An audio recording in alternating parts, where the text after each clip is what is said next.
no doubt that what is being fought over here is fish, isda. No? And so there is also no doubt that the food security of China cannot be at the expense of the food insecurity of the rest of us. Now, let's move away from the pseudo-militaristic perspectives that some of you have noted earlier. And how about thinking about a regional fishing agreement, which is along the lines that Mr. Abella talked about a while back? The reason why I talked about that is, well, there's a personal reason, because I'm writing a book on regional fishing agreement. And since any one of you will become the President of the Republic of the Philippines, I was wondering if it is worth writing that book on a regional fishing agreement. Why not? Who wants to take on that question and statement if first? I may, Senator Marcos. I beg to differ that this is about fish. It is not about fish, in my view. It is about territorial waters, and that when we have these 200 Chinese boats coming and blocking our fishermen, it is to assert their claim that this is part of their territorial water. And that is why you cannot separate the problems that we're having with the fishermen from the larger problem that we are having in our conflicting claims with China, and for that matter, for other countries in ASEAN.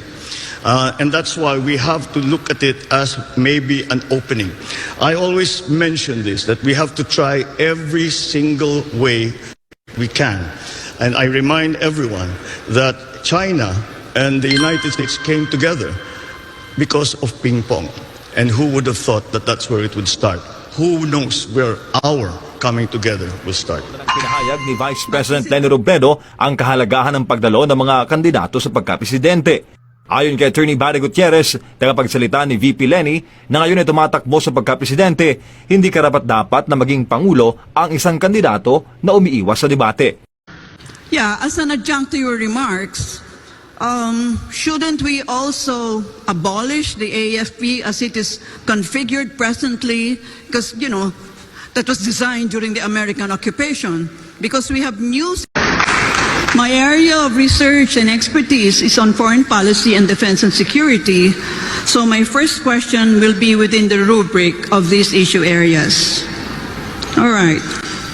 If the Quad were to become a collective security alliance, you, as our country's chief architect of our foreign policy, are you going to make the Philippines as a member of the Quad? Why and why not?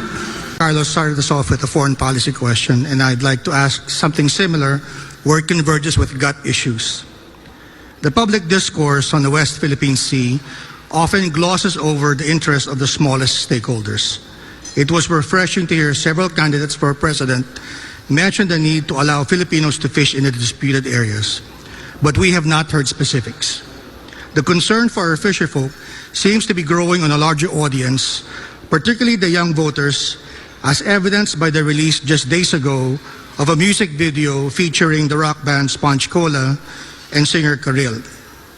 If elected president, how will you look after the interests of small fishermen who are occasionally harassed by foreign vessels and often crowded out in the controversial area by fishing boats from countries with competing territorial claims like Vietnam, Taiwan, and of course China?